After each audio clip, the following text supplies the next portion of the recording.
Breaking news. తాజాగా junior NTR ఒక మహిళ చేతిలో మోసపోయిన విషయం సోషల్ మీడియాలో వైరల్గా మారుతుంది. మరి ఇంతకీ ఆ మహిళ ఎవరు, ఎన్టీఆర్ ఆమె చేతిలో ఎందుకు మోసపోయాడు అనే సంగతి ఇప్పుడు ఎంతో వైరల్గా మారుతుంది. చాలామంది స్టార్ హీరోలు సినిమాల ద్వారా సంపాదించిన డబ్బులను మరి పొలాలు, భూములు, ఫ్లాట్లు కొంటూ వాటిని రెట్టింపు చేసుకుంటూ ఉంటున్నారు. అయితే ఎన్టీఆర్ సైతం ఒక మహిళ దగ్గర భూమి 2003లో జూబ్లీహిల్స్ రోడ్ నెంబర్ 75లో ఉండే ఒక ఫ్లాట్ని కొనుగోలు చేశారట. అయితే రోడ్ నెంబర్ 55లో కొన్న ఫ్లాట్ ఫేక్ డాక్యుమెంట్స్ సృష్టించి 1960లో కొన్ని బ్యాంకుల నుంచి మార్ట్గేజ్లోని దాచిపెట్టి ఎన్టీఆర్కి 2023లో ఆ ఫ్లాట్ని అమ్మేసిందట.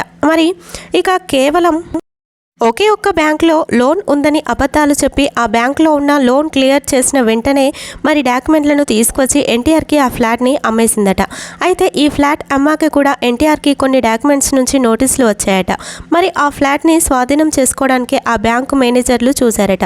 అయితే ఈ విషయంలో ఇప్పటికే 2-3 సార్లు పోలీసులు ఆశ్రయించిన ఎన్టీఆర్కి తాజాగా వ్యతిరేకంగా నోటీసులు వచ్చాయి. దాంతో ఎన్టీఆర్ ఈ విషయం గుర్తించి ఫిర్యాదు చేపట్టడంతో తెలంగాణ హైకోర్టు నుండి జూన్ 3లోపు డాకెట్ ఆర్డర్ సబ్మిట్ చేసి జూన్ 6 తర్వాత విచారణ చేపడతానని తెలియజేశారట. ఇక 2003 నుంచి జూబ్లీహిల్స్ రోడ్ నెంబర్ 75లో ఉన్న ఫ్లాట్కి ఓనర్గా ఎన్టీఆర్ ఉంటున్నాడు.